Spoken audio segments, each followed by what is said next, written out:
क्या किसी दूसरे के मन की बातों को जान लेना संभव है? तो इसका उत्तर है हाँ। 100% तो नहीं, लेकिन काफी हद तक आप किसी के भी मन की बातों को जान और समझ सकते हैं। और अगर आप भी इसे सीखना चाहते हो तो इस वीडियो को बहुत ध्यान और समझ के साथ देखिए। और इस वीडियो में जो प्रयोग आपको बताए जा रहे हैं उन्हें आप लगातार अभ्यास करने की कोशिश कीजिए, तभी आप किसी के भी मन की बातों को समझ पाएंगे और महसूस कर पाएंगे। तो दोस्तों, सक्सेस लाइफ की एक और वीडियो में आपका फिर से स्वागत है। दोस्तों, आप जैसे ही किसी एस्ट्रोलॉजर के पास जाते हैं वो पहले ही आपके मनोभावों को पढ़ना शुरू कर देते हैं। आप अपने बारे में उन्हें थोड़ा बताते हैं और वो आपको आपके बारे में बहुत कुछ बता देते हैं। इससे आपको लगने लगता है कि ये ज्योतिषी तो बहुत चमत्कारी है, इन्हें हमारे भविष्य और भूतकाल के बारे में सब कुछ पता है। पर यह वास्तविकता नहीं है और ये कोई चमत्कार भी नहीं है। ये सिर्फ अभ्यास की बात है जो उन्होंने किया है और उसी से वो आपके मन की बातों को जान लेते हैं। वैसे ये सब प्रयोग आपको कोई बताएगा नहीं, क्योंकि बहुत सारे एस्ट्रोलॉजर ज्योतिषियों का घर और उनका बिजनेस इसी से ही चलता है। वो यही सारे प्रयोग करके आपके मनोभावों को जान लेते हैं। अब वो तो आपको ये सारी बातें नहीं बता सकते, लेकिन आज हम आपको इस अभ्यास के बारे में बताने वाले हैं। तो आइए जानते हैं कि इसको किया कैसे जाता है। दोस्तों, किसी के मन को पढ़ने के लिए जो सबसे जरूरी चीज होती है वो है आपके मन का शांत होना। अगर आप किसी के मन की बात को जानना चाहते हैं तो उसके लिए आपके मन का शांत होना बहुत जरूरी है।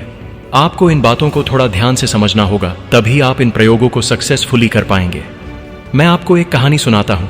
एक जैन फकीर हुए जॉर्ज गुरजीएफ। उनके पास जो कोई भी शिक्षा लेने आता था वो उन्हें सिखाते थे कि तुम शब्दों से नहीं, मन के भावों से बातचीत करना सीखो। इसे टेलीपैथी भी कहा जाता है, जिसमें बिना कुछ कहे एक दूसरे के साथ मन ही मन में बात कर लेना होता है। अब आप ये सोच रहे होंगे कि किसी और के मन की बात पता करके हमें क्या फायदा मिल जाएगा, लेकिन मैं आपको बता दूं कि इसका फायदा आपको जीवन के हर क्षेत्र में मिलेगा, चाहे वो आपके रिश्ते हों, आपके क्लाइंट्स हो, आपकी नौकरी का इंटरव्यू हो, जिंदगी के किसी भी क्षेत्र में चले जाओ। अगर आप सामने वाले की मन की बातों को समझ पाओ, महसूस कर पाओ, तो आप जिंदगी में हर कामयाबी हासिल कर सकते हो। इसके बहुत फायदे हैं। इससे आपको कोई भी इंसान झूठ बोल के धोखा नहीं दे सकता, कोई आपका इस्तेमाल नहीं कर सकता। आप हर तरह की भावनात्मक चोट खाने से बच जाएंगे। कोई आपके पैसों को लूट कर नहीं ले जा सकता है। गुरु ने आगे कहा, कई बार आप लोगों ने महसूस किया होगा कि आप किसी के बारे में सोचते हैं और वो इंसान आपके सामने आ जाता है या उसका फोन आ जाता है। कहीं ना कहीं आपके मन की बातें उस तक पहुंच जाती हैं और उसके मन की बात आप तक पहुंच जाती है। वो जो जैन फकीर थे वो अपने सारे शिष्यों को एक प्रयोग सिखाते थे कि तुम अपने आप को एक कमरे में बंद रखो और एक भी शब्द नहीं बोलना और किसी से कोई बात नहीं करनी है। सबसे पहले तो तुम अपनी वाणी को शांत करो। जब तुम्हारी वाणी शांत होगी तभी तुम्हारा मन शांत होगा। हमारी वाणी ही हमारे विचारों को शब्द देती है, आवाज देती है। पहले वाणी में शांति आएगी, फिर विचारों में शांति आएगी। फिर जब धीरे धीरे उन शिष्यों का मन प्रयोग के द्वारा शांत होने लगता था तो गुरुजीव क्या करते थे, वे अपने मन में एक शब्द बोलते थे, जैसे कि गुलाब का फूल। और जब तक वो शब्द उन शिष्यों को सुनाई नहीं देता था वो उन शिष्यों से इसी प्रयोग को लगातार करवाते रहते थे। वो एक ही कोई शब्द अपने मन से बोलते रहते थे और उस शब्द को धीरे धीरे वो सारे शिष्य आसानी से सुन लेते थे, बिना मुंह से कुछ भी बोले। अब आप कहोगे ये सब बकवास बातें हैं। ये बिल्कुल भी बकवास बातें नहीं हैं, ये साइंटिफिक प्रूव्ड बातें हैं। बहुत लोगों ने इस पे प्रयोग किए हैं। आपने देखा होगा जो मनोवैज्ञानिक होते हैं वो बहुत से लोगों के चेहरे के हाव भावों को देखकर, उनकी बातों को सुनकर उनके मन की बात जान लेते हैं।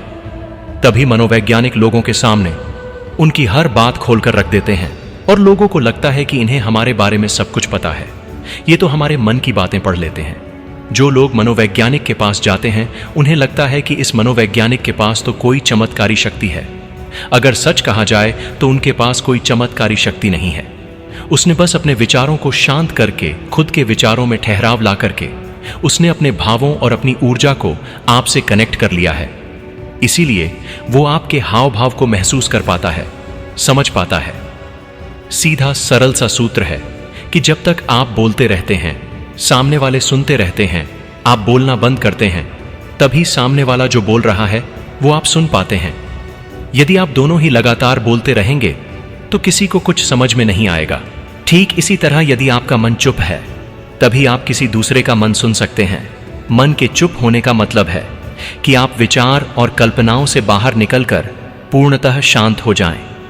इसे ही चित्त का शांत होना कहते हैं। कहते हैं कि इस मन की शक्तियों के बल पर जो योगी लोग होते हैं वो चींटियों के पैरों में बंधे घुंघरू की आवाज को भी सुन सकते हैं। तो लोगों के मन में तो दुनिया भर का शोर मचा हुआ है, वो आपको कैसे नहीं सुनाई देगा। लेकिन इसके लिए मैं आपको एक बात बता दूं, जिन लोगों का मन बहुत चंचल रहता है, बहुत दौड़ता रहता है, ऐसे लोग अपने ही मन की बातों को ठीक से नहीं समझ पाते, तो वो किसी और के मन की बातों को क्या समझ पाएंगे। मैं आपको एक और संत के बारे में बताता हूं। एक फकीर हुए लॉस, वो अपने एक शिष्य के साथ रोज सुबह घूमने जाते थे। एक दिन उनका शिष्य अपने एक मित्र को भी साथ लेकर मॉर्निंग वॉक पे आया। वे दोनों अपने गुरु के साथ पैदल चल रहे थे। वे काफी देर तक ऐसे ही पैदल चलते रहे। किसी ने कोई आवाज नहीं की। जो उनके शिष्य का मित्र था वो बड़ा हैरान हो रहा था कि ये लोग कुछ बोलते क्यों नहीं, इतनी देर से चुप क्यों हैं। तो उसने सोचा मैं ही बात शुरू करता हूं। और काफी समय गुजरने के बाद उसने सिर्फ इतना कहा कि आज कितना अच्छा मौसम है। जब उस शिष्य के मित्र ने यह बात कही तो लॉस ने कहा कि कल से तुम अपने मित्र को मेरे पास बिल्कुल लेकर मत आना, क्योंकि यह बहुत शोर मचाता है। वो शिष्य बड़ा हैरान हो गया कि इसने तो सिर्फ इतना कहा कि कितनी अच्छी सुबह है, मौसम कितना अच्छा है, इसमें इसने ऐसा कौन सा शोर मचा दिया। तो लॉस ने अपने शिष्य से कहा कि मेरा मन अब पूरी तरह शांत हो गया है। अब जरा सी भी आवाज मुझे शोरगुल मालूम होती है। सुबह अच्छी है तो है, मौसम अच्छा है तो है, मैं भी देख रहा था कि मौसम अच्छा है, तुम भी देख रहे थे। तो इस बात को व्यर्थ में बताने का मतलब क्या हुआ। मेरे मन में ऐसी शांति भर गई है कि ये व्यर्थ की बातें मुझे अब बिल्कुल अच्छी नहीं लगती, क्योंकि मैं बिना बोले ही सब कुछ सुन सकता हूं और बिना कहे ही सब कुछ कह सकता हूं। तो मैं शब्दों को बोलकर और सुनकर अपनी उस शक्ति को क्यों नष्ट करूं। जब मैं बिना बोले सुन सकता हूं, बिना कहे भी कह सकता हूं, तो मुझे शब्दों की जरूरत ही नहीं है। अगर आप भी चाहते हैं कि आप दूसरे लोगों के मन की बात जान सकें तो उसके लिए आप एक प्रयोग करें। सबसे पहले आप दिन में कुछ समय निश्चित करें कि इस समय से इस समय तक आप कुछ नहीं बोलेंगे, और उस समय पर आप एक आसन में बैठना सीखिए और अपने मन के अंदर झांक कर देखिए कि वहां क्या चल रहा है। आपको कोई प्रतिक्रिया नहीं देनी, बस देखना है, और धीरे धीरे इसे देखते हुए आपका मन शांत होने लगेगा। इसे ही महात्मा बुद्ध ने आनापानसति योग कहा है, जिसमें आपका पूरा ध्यान आपकी श्वासों पर रहता है। इससे आपके मन में पूर्णतः शांति आ जाती है, और जब आपका मन पूरी तरह से शांत हो जाता है तो आप अपने आसपास में हो रही चीजों को और लोगों को गहराई से देख पाते हैं, गहराई से समझ पाते हैं, सुन पाते हैं। एक शांत मन वाला इंसान बिना बोले भी सामने वाले की हर बात को समझ लेगा, और वो उसकी झूठी बातों में वो कभी नहीं फंसेगा, क्योंकि एक शांत मन वाला वो सब कुछ सुन सकता है जो एक साधारण इंसान कभी नहीं सुन सकता। अगर आप भी चाहते हैं कि आप लोगों का मन पढ़ सके, उनके मन में चल रही भावनाओं को महसूस कर सकें, तो उसके लिए आप अपने मन को शांत करने का अभ्यास करें। और जब आपका मन शांत हो जाए तो धीरे धीरे लोगों के मन में झांकने की कोशिश करें, उनके हाव भाव को समझने की कोशिश करें। उनके शब्दों पर नहीं जाएं, जो उनके हाव भाव हैं आप उन्हें गहराई से समझने की कोशिश करें।